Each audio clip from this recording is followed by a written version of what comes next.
Hello అండి, నమస్తే. Welcome back to Udaya village blogs. మేమైతే ఒక ట్రిప్కి అయితే ప్లాన్ చేసాము, స్టార్ట్ అయిపోతున్నాము. లగేజ్ కూడా మొత్తం ప్యాక్ చేసేసుకున్నాము. ఫుల్గా ఒకసారి చెట్లనే చూసేసుకొని దానికి మన వాటర్ పట్టేసి పాపనైతే నిద్ర లేపేసాము.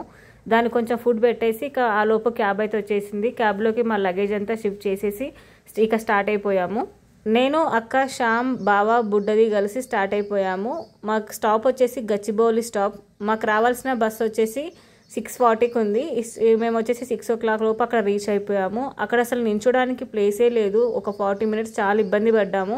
దాని తర్వాత మాకు రావాల్సిన బస్ అయితే వచ్చేసింది. మనకు ఒక్కొక్క బ్యాగ్స్కి ఒక్కొక్క నెంబరింగ్ ఇచ్చేసి వాళ్ళైతే బ్యాగ్స్ మొత్తం లోపల పెట్టేశారు. నేను, అక్క, శ్యామ్ అయితే ఫస్ట్ టైం ఎక్కుతున్నాము బస్ అయితే. ఎప్పుడు ఇట్లా బస్సులో ట్రావెల్ చేయలేదు. మేము ఎంత దూరమైనా సరే కార్లోనే ట్రావెల్ చేసాం, ఏ ట్రిప్కైనా సరే. ఇక్కడ వచ్చేసి ప్రతి బెడ్కి ఒక బెడ్షీట్, 2 వాటర్ బాటిల్స్ అయితే ఇచ్చేసారు. నేను, అక్క కలిసి ఒక దగ్గర పడుకున్నాం, బావ, శ్యామ్ కలిసి ఇంకో దగ్గర పడుకున్నాము. ఇక్కడ బస్ అయితే మూవ్ అయిపోయింది. మిహిర్ అయితే ఫుల్ ఎక్సైట్మెంట్ ఉండి బస్సు మూవ్ అయితే. దాని తర్వాత వచ్చేసి ఇక్కడ హైదరాబాద్ నుంచి బస్సు మూవ్ అయిపోయింది. గుల్లపల్లి స్టాప్ దగ్గర ఆపేశారు. ఎవరైనా రెస్ట్ రూమ్స్కి వెళ్ళే వాళ్ళు రెస్ట్ రూమ్స్కి వెళ్తారు, ఫుడ్ తినేవాళ్ళు ఫుడ్ తింటారు అని చెప్పేసి ఒక 10 to 20 minutes అయితే ఇక్కడ బస్ అయితే ఆపేశారు. ఫుల్గా తినేసి పడుకున్నామో లేదో మళ్ళీ నెక్స్ట్ డే లేచేసాము, నేను, అక్క, బుడ్డది కలిసేసి. నెక్స్ట్ డే మార్నింగ్ 6 o'clock వరకు మేము దిగాల్సిన స్టాప్లో అయితే దిగిపోయాము. క్యాబ్ కోసం అయితే వెయిట్ చేస్తున్నాము. నైట్ అంతా నిహిర్ అయితే మాకు బాగా సపోర్ట్ చేసింది. ఒక్కసారి కూడా నిద్ర లేవలేదు. ఫుల్ హ్యాపీగా నిద్రపోయింది. ఇక్కడ కనిపిస్తున్న క్యాబే మాది అనమాట. అక్కడ లగేజ్ అంతా లోపల పెట్టేసి మేమైతే స్టార్ట్ అయిపోయాము. మేము ఆ బుక్ చేసుకున్న రిసార్ట్కి అయితే ఇది మమ్మల్ని డ్రాప్ చేస్తుంది. తర్వాత ఫ్రెష్ అప్ అయిపోయిన తర్వాత మేము చూడాల్సిన ప్లేసెస్ కూడా ఈ క్యాబే తీసుకొని వెళ్తుంది. మేము బుక్ చేసుకున్న రిసార్ట్ వచ్చేసి హోటల్ రుషి. ట్రిప్కి ప్లాన్ చేసినప్పుడే మేము ఎక్కడ ఏ ప్లేస్లో స్టే చేయాలి అని చెప్పేసి ముందే హోటల్స్ అనేది ముందే బుక్ చేసుకున్నాము. ఇది వచ్చేసి హోటల్ రుచిలో 1 day స్టే చేయడానికి బుక్ చేసుకున్నాము. ఇక్కడ ఎంట్రన్స్లో చాలా బాగుంది కదా కృష్ణుడు వచ్చేసి.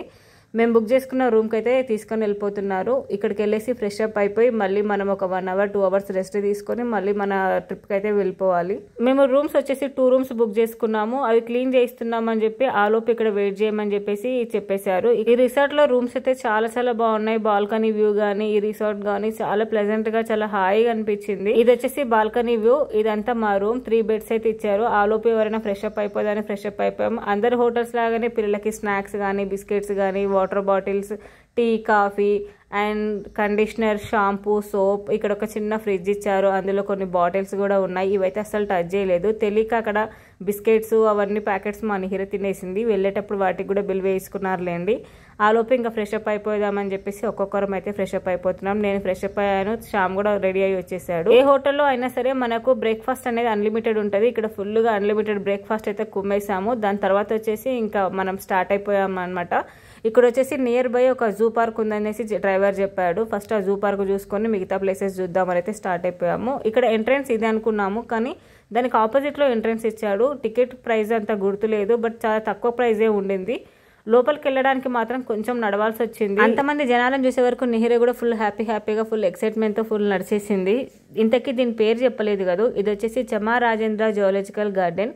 ఇది కర్ణాటకలోని మైసూర్లో ఉంది. ఈ జువలాజికల్ గార్డెన్ వచ్చేసి 1892లో ప్రారంభించారంట. ఇది మైసూర్ బస్టాండ్ నుండి అయితే 3 kilometers దూరంలో ఉంది. మైసూర్ ప్యాలెస్ నుండి అయితే 2 kilometers దూరంలో ఉంది. ఈ జూకి వెళ్ళడానికి అయితే సిటీ బస్సెస్ ఉంటాయి, ఆటోలు ఉంటాయి, రిక్షాలు కూడా ఉంటాయి. దీని టైమింగ్స్ వచ్చేసి మార్నింగ్ 8:30 నుంచి ఈవినింగ్ 5:30 వరకే ఉంటాయి. టికెట్లు వచ్చేసి పెద్దవాళ్ళకైతే 100 రూపాయలు అండ్ చిన్నపిల్లలకైతే 50 రూపీస్ తీసుకుంటున్నారండి. ఇది వచ్చేసి టోటల్ గా 245 ఎకరాల్లో ఉంది. ఇక్కడ అన్ని రకాల జంతువులు గాని పక్షులు, ఇందులో 1400 జంతువులు, 150 రకాల పక్షులు అయితే ఉన్నాయి. ఇక్కడ మెయిన్ వచ్చేసి అయితే ఎలిఫెంట్స్, పీఫాల్, దుప్పి, sambar, parakeet, leopard, wild boar, white tiger, panther, giraffe ఇట్లా చాలా పెద్ద పెద్ద జంతువులు అయితే ఉన్నాయి. మా నిహిర్ అయితే లయన్ చూసినప్పుడు చాలా ఎక్సైట్మెంట్లో ఫుల్ హ్యాపీగా అరిచేసింది కూడా. ఇది ఇన్ని ఎకరాలు ఉండడం వల్ల మనం అంత దూరం నడవలేకపోయాము. జూ మొత్తం చూడడానికి మనకు 1 day పడుతుంది. మాకు ఇక్కడ ఒక ½ day మొత్తం టైం అంతా ఇక్కడే అయిపోయింది. అప్పటికి మేము ఒక 9 kilometers నడిచాము. ఇక మా వల్ల అవ్వలేదు. అప్పటికే బుడ్డది బాగా ఏడుస్తుంది ఎత్తుకోమని చెప్పేసి. కానీ టైగర్ని చూసినప్పుడైతే ఫుల్ ఎక్సైట్మెంట్ అనిపించింది. అది ఎంత బాగా నడుస్తుంది తెలుసా, అసలు చాలా చాలా బాగా అనిపించింది. మన హైదరాబాద్లో కూడా ఇవే ఉంటాయి, సేమ్ ఇవే జంతువులు ఉంటాయి. నాకెందుకో ఈ జూకి వెళ్ళి టైం వేస్ట్ చేసాము అనిపించింది. దానికి నియర్ బై అయితే మనకు ఒక 3D లైట్స్ అండ్ మిర్రర్స్ అయితే ఒకటి ఉందన్నమాట. అక్కడికైతే వెళ్ళిపోయాము. అక్కడ టికెట్స్ అయితే తీసుకున్నాము. పిల్లలకైతే ఏం లేదు, ఎందుకంటే బిలో 5 years ఉన్న వాళ్ళకి టికెట్ అయితే లేదు. మేము నలుగురం అయితే టికెట్ తీసుకొని లోపలికైతే వెళ్ళిపోయాము. ఈ 3D లైట్స్ అయితే కళ్ళకైతే ఫుల్గా ఇట్లా కొట్టేసినట్టు అనిపించింది, కానీ చాలా బాగుంది. ఎక్కడ చూడు మిర్రర్లు, ఎక్కడ చూడు మన ఫేసే కనిపిస్తూ ఉంది డిఫరెంట్ కలర్స్లో. చాలా చాలా బాగా అనిపించింది. అక్కడ ఎక్కువసేపు అయితే ఉండలేకపోయాము. నిహిర భయపడుతుంది అనుకున్నాను, ఎందుకంటే చేతితో ఇట్లా టచ్ చేస్తే ఎక్కడ పోయినా ఇట్లా మిర్రర్లే కనిపిస్తుంది, ఎక్కడున్నా మనం ఉన్నట్టే అనిపిస్తుంది. బ్లూ లైట్స్ నుంచి పింక్ లైట్స్ దగ్గర కూడా వచ్చేసాము. సేమ్ ఇలాగనే ఇక్కడ కూడా 3D లైట్స్ ఉన్నాయి, ఫుల్గా మిర్రర్స్ అయితే ఉన్నాయి. ఎక్కడికైనా మన పిక్చరే కనిపిస్తూ ఉంటుంది. చుట్టూరా పైన కింద అటు ఇటు సైడ్స్కి అన్ని చోట్ల మనదే కనిపిస్తుంటుంది. దాని తర్వాత వచ్చేసి ఇక్కడికైతే వెళ్ళిపోయాము. ఇక్కడ దీన్ని ఏమంటారో పెద్ద గుర్తు లేదు, కానీ అక్కడికి వెళ్ళిన వెంటనే అసలు కళ్ళు తిరిగినట్టు అనిపించాయి. అక్కడ నిలబడితే వాళ్ళు రౌండ్కి ఇట్లా తిప్పేస్తున్నారు. అసలు ఎక్కువసేపు నిలబడలేమనిపించింది, కానీ మా అక్క ధైర్యం చేసి నిలబడింది. మేమైతే అసలు లేదు. దాని తర్వాత అక్కడ నుంచి బయటకైతే వచ్చేసాము. ఇవన్నీ పక్కపక్కనే ఉన్నాయి. 3D lights and mirror, I illusion and 3D photo gallery అవన్నీ పక్కపక్కనే ఉన్నాయి. ఇక్కడైతే ఫోటో గ్యాలరీకి అయితే వెళ్ళిపోయాము. మెయిన్ అన్నిటికీ ఒకటే టైమింగ్స్ అండి, 10:30 to 5:30 వరకు ఉన్నాయి ఇక్కడ టైమింగ్స్ వచ్చేసి. ఇక్కడైతే 3D ఫోటో గ్యాలరీ అని చెప్పేసి కొన్ని ఫొటోస్ తీసుకున్నది అక్క అయితే. నేనైతే ఒక ఫోటో కూడా దిగలేదులేండి. అక్క అయితే కొన్ని ఫొటోస్ తీసుకొని అక్కడ నుంచి అయితే స్నో సిటీకి అయితే వచ్చేసాము. ఇక్కడ స్నో సిటీ దగ్గర అయితే వాళ్ళు ఒక బ్యాగ్ అయితే ఇచ్చేసారు. ఆ బ్యాగ్లో మనం తీసుకొచ్చిన స్లిప్పర్స్, చెప్పల్స్ ఉంటాయి కదా, అవన్నీ ఆ బ్యాగ్లో వేసేసి మనకు ఒక టోకెన్ నెంబర్ లాగా ఇచ్చేస్తారు. అవి అందులో వేసేసేయాలి. దాని తర్వాత వచ్చేసి వాళ్ళే ఒక డ్రెస్ ఇస్తారు, ఒక షూస్ అవన్నీ వాళ్ళే ప్రొవైడ్ చేస్తారు. దానికి కొంచెం అమౌంట్ తీసుకుంటారు. పర్ మెంబర్కి వచ్చేసి ఒక 1000 రూపీస్ ఏమో తీసుకున్నారు అనుకుంటా, పెద్దగా గుర్తులేదు, కానీ కాస్ట్ అయితే ఎక్కువే ఉండింది. ఇది వచ్చేసి GRS స్నో పార్క్. ఇవన్నీ పక్కపక్కనే ఉంటాయి. టైమింగ్స్ వచ్చేసి 10:30 నుంచి 6 PM వరకు అయితే ఉన్నాయి. సండే రోజు అయితే హాలిడే. ఈ స్నో సిటీలో యాక్టివిటీస్ వచ్చేసి climbing nets, rope bridge and snow slides, ఇట్లా చాలా చాలా యాక్టివిటీస్ అయితే ఉన్నాయి. ఇక్కడ -degreesలో ఉండేసరికి అయితే చెవులు ముక్కులు చాలా నొప్పి పట్టేసారు. నాకైతే ముక్కు అయితే ఇట్లా మొత్తం ఎర్రగా అయిపోయింది. కానీ నిహిర మాత్రం చాలా బాగా ఆడుకుంది. అసలు అది ఎట్లా అక్కడ ఉండగలిగిందో నాకు అర్థమే కాలేదు. దాని తర్వాత వచ్చేసి ఇంకా అక్కడ టైం అయిపోయింది. ఆఫ్టర్నూన్ ఫుల్గా ఆకలేసింది. అక్కడ ఏమైనా సౌత్ ఇండియన్ ఫుడ్ దొరుకుతుందేమో అని చెప్పేసి ఒక డ్రైవర్ని అడిగితే మా క్యాబ్ డ్రైవరే సజెస్ట్ చేశారు. అక్కడికి వెళ్తే మాత్రం మన ఫుడ్కి అక్కడ ఫుడ్కి అయితే చాలా డిఫరెన్స్ అనిపించింది. కర్రీస్లో కానీ మనం కొంచెం కారం ఎక్కువ తింటాం కదా, అసలు అక్కడ కారమే లేదు. ఏదో తిన్నామంటే తిన్నాం అన్నట్టు తినిపోయాము. తిన్న వెంటనే అక్కడ నుంచి అయితే ఇంకో ప్లేస్కి అయితే స్టార్ట్ అయిపోయాము. ఇది వచ్చేసి మైసూర్ చర్చ్. ఇది వచ్చేసి సెయింట్ ఫిలోమినాస్ చర్చ్, మన ఆసియాలోనే 2వ అతిపెద్ద చర్చ్. మైసూర్ మహారాజు కృష్ణరాజు వడియార్ 1843లో ఈ 4వ శతాబ్దానికి చెందినవాడు. ఈ సెయింట్ ఫిలోమినాస్ జ్ఞాపకంగా ఈ చర్చ్ని అయితే కట్టేశాడు. మేము ఆదివారం పోవడం వల్ల అక్కడ ప్రేయర్స్ అయితే అవుతున్నాయి, లోపలికైతే అలో చేయలేదు. చాలా మంది ఇక్కడ ఫొటోస్ అయితే తీసుకుంటున్నారు. మేము కూడా ఫొటోస్ తీసుకొని అటు ఇటు ఫుల్గా తిరిగేసాము. ఈ మైసూర్ చర్చ్ వచ్చేసి 175 ఫీట్ల అడుగుల ఎత్తైన ట్విన్ స్పైర్స్ అయితే ఉంటాయి, 2 అటు ఇటు. చర్చ్ మాత్రం చాలా అద్భుతంగా ఉంది. ఎంత బాగుందంటే నా లైఫ్లో నేను ఎప్పుడు ఇంత మంచి చర్చ్ అయితే చూడలేదు, ఎప్పుడు వెళ్ళింది కూడా లేదు. దాని తర్వాత వచ్చేసి మేము మైసూర్ ప్యాలెస్కి అయితే వెళ్ళిపోయాము. అక్కడ నుండి అక్కడ ఒక వెహికల్ కనిపిస్తుంది కదా, ఈ మైసూర్ ప్యాలెస్ ఫుల్గా చూడడానికి రౌండ్గా తిరగడానికి అయితే అక్కడ వెహికల్ అయితే తీసుకున్నాము. ఈచ్ పర్సన్ వచ్చేసి ఒక 50 రూపీస్ తీసుకున్నాడు. ఫుల్గా రౌండ్గా తిప్పేసి తీసుకొచ్చి మన స్టాప్ దగ్గర దించేశారు. దాని తర్వాత లోపలికైతే ఎంట్రీ అయితే ఉంటుంది. ఈ మైసూర్ ప్యాలెస్ని అంబా విలాస్ ప్యాలెస్ అని కూడా అంటారు. ఇది కర్ణాటకలోని మైసూర్ నగరంలో ఉంది. ఇది వడియార్ రాజవంశం యొక్క నివాసంగా మరియు మైసూర్ రాజ్యానికి రాజధానిగా ఉండేది. ఈ మైసూర్ ప్యాలెస్ మొత్తం 3 అంతస్తుల బిల్డింగ్ ఉంటుంది, 5 అంతస్తుల టవర్ కూడా ఉంటుంది. దీనికి లోపలికి వెళ్ళడానికి అయితే ఇక్కడ చెప్పులు మొత్తం ఇప్పేసి ఇక్కడ ఒక ఎంట్రీ టికెట్ అయితే తీసుకోవాలి. ఇక్కడ ఎంట్రీ టికెట్ తీసుకొని లోపలికి అయితే వెళ్ళిపోయాము. మన బ్యాగ్స్ కానీ అన్ని కానీ ఫుల్గా చెక్ చేస్తారు. లోపలికైతే నడిచి ఎంత కాలు లాగేసాయో, కానీ ఎంత అద్భుతంగా ఉందంటే అసలు బిల్డింగ్ ఎవరు కట్టారో ఆ కాలంలో కానీ ఎంత క్రియేటివిటీ కదా, చాలా చాలా అద్భుతంగా కట్టారు. ఆ ఆర్కిటెక్ట్ అయితే ఎంత బాగుందో. ఈ మైసూర్ ప్యాలెస్ టైమింగ్ వచ్చేసి morning 10 AM to evening 5:30 PM వరకు అయితే ఉంటుంది. ఎంట్రీ ఫీ వచ్చేసి 100 రూపీస్ ఉంటుంది. కిడ్స్కి అయితే 50 రూపీస్ తీసుకున్నారు.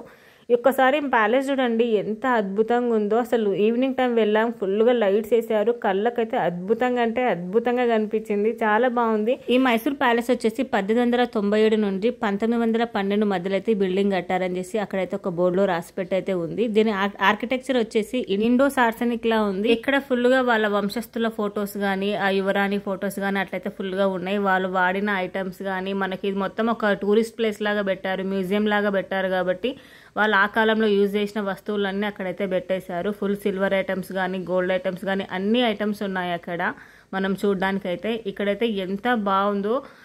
కొన్ని ప్లేసెస్ అయితే మొత్తం కొంచెం కూలిపోయినట్టు ఉంది, కానీ మిగతా అంతా చాలా బాగుంది. ఇక్కడ వాళ్ళు యూజ్ చేసిన చైర్స్ మొత్తం సిల్వర్ కలర్లో గోల్డ్ కలర్లో అయితే ఉన్నాయి. చాలా చాలా బాగున్నాయి. ఇక్కడ గోడలకు కానీ చెక్కలకు అయితే ఎంత బాగా డిజైన్ చేశారంటే చాలా చాలా బాగున్నాయి. ఇక్కడ చెక్కలు వాళ్ళ పెద్ద పెద్ద డోర్లకి వాళ్ళ డిజైన్ కానీ ఆ కాలంలో అంత బాగా డిజైన్ చేశారు. ఈ ప్యాలెస్ గురించి ఫుల్ గా డీటెయిల్స్ మనం తెలుసుకోవాలి, ప్రతిదీ మనం ఇన్ఫర్మేషన్ తీసుకోవాలి అంటే ఒక గైడ్ ని కూడా పెట్టుకోవచ్చు. ఆ గైడ్ వచ్చేసి మనకు ప్రతిదీ ఎక్స్ప్లెయిన్ చేస్తాడు, ప్రతిదీ ఏ సంవత్సరం ఎప్పుడు అని చెప్పేసి. అప్పటి కాలంలో రాజులు యుద్ధాలు చేసేవాళ్ళు కదా, గుర్రాలకి ఇవి కట్టేసి. ఈ డోర్ కు వచ్చేసి ఎంత బాగా చెక్కారో చూడండి. ఈ డోర్ చాలా చాలా బాగుంది. ఆ కాలంలో ఇంత బాగా చెక్కారు. ప్రతి సంవత్సరం మైసూర్ ప్యాలెస్ లో దసరా పండుగ అయితే చాలా అద్భుతంగా ఘనంగా జరుగుతుందంట. 10 రోజులు అయితే ఈ బిల్డింగ్ లో మెయిన్ గేట్ వద్ద అయితే ఇక్కడ పర్ఫార్మెన్స్ ఇస్తారంట. చాలా మంది అక్కడ దూరం నుంచి కూర్చొని చూస్తారంట కూడా పర్ఫార్మెన్స్ మొత్తం. చాలా చాలా పెద్ద పెద్ద కళాకారులు వస్తారంట. దసరా పండుగ రోజైతే ఏనుగులకి ఫుల్ గా అలంకరించేసి ఊరేగింపు కూడా చేస్తారంట. ఇక్కడ చూడండి మెట్లు అనేది ఏ రకంగా ఉన్నాయో. పైనుంచి అయితే చాలా వెడల్పుగా ఉండి కిందికి వచ్చేసరికి చాలా చిన్నగా ఉన్నాయి. ఇక్కడ ఏనుగులకు అలంకరించాల్సిన అన్ని ఐటమ్స్ అయితే ఇక్కడ మనకు మ్యూజియం లో పెట్టేశారు చూడడానికి అయితే. ఇది వచ్చేసి ఫుల్ గా బ్యాక్ సైడ్ అనమాట. మనం స్టార్టింగ్ ఎంట్రీ నుంచి లోపలికి వెళ్ళాం, బ్యాక్ సైడ్ నుంచి బ్యాక్ అయితే వచ్చేసాము. ఈవినింగ్ కోసం వెయిట్ చేస్తున్నాము. 5:30కి వచ్చేసి ఇక్కడ ఫుల్ గా లైట్స్ తోటి ఫుల్ షో చేస్తారని చెప్పేశారు. స్టార్టింగ్ ఎంట్రన్స్ లో వచ్చేసి ఇక్కడ ఒక దేవాలయం అయితే ఉంది. ఈ మైసూర్ ప్యాలెస్ అయితే 2 గుడులు అయితే నాకు కనిపించాయి. ఒకటి వచ్చి సోమేశ్వర దేవాలయం, ఇంకొకటి లక్ష్మీ రమణ ఆలయము. ఇక్కడ సోమేశ్వర దేవాలయంలో శివుడు అయితే ఉన్నాడు. మేము లోపలికి కూడా వెళ్ళి చూసాము. ఇక్కడ ఈవినింగ్ టైమ్స్ లైట్ షో ఉంటుందని చెప్పేసి ఈవినింగ్ కోసం అయితే వెయిట్ చేస్తున్నాము 5:30 వరకు. లైట్స్ అయితే చాలా బాగా వేస్తారంట. పండగల రోజు అయితే ఇంకా అద్భుతంగా మ్యూజిక్ కూడా ప్లే చేస్తారు అని చెప్పేసి చెప్పారు. మేము వెళ్ళిన రోజు సండే రోజు ఫుల్గా మ్యూజిక్ అయితే ప్లే చేశారు. చాలా చాలా బాగా అనిపించింది. ఫుల్ క్రౌడ్ ఉండింది. అసలు వీడియో కూడా తీసుకోలేకపోయాము, అంత క్రౌడ్ ఉండింది ఆ రోజు. అక్కడ మ్యూజిక్ కూడా ప్లే చేశారు. ఎంత బాగా ప్లే చేశారంటే చాలా ఒక 1/2 అవర్ 1 అవర్ మ్యూజిక్ ప్లే చేశారు. ఒక డ్రమ్స్ తోటి కొడుతుంటే ఎంత బాగా అనిపించిందో. ఈ ప్యాలెస్ అనే కాదు, దాని చుట్టూ ఉన్న టెంపుల్స్ కూడా వాళ్ళు ఫుల్ లైటింగ్స్ అయితే వేశారు. మనకు రోడ్ పై నుంచి కూడా ఈ ప్యాలెస్ ఫుల్ గా కనిపిస్తుంది.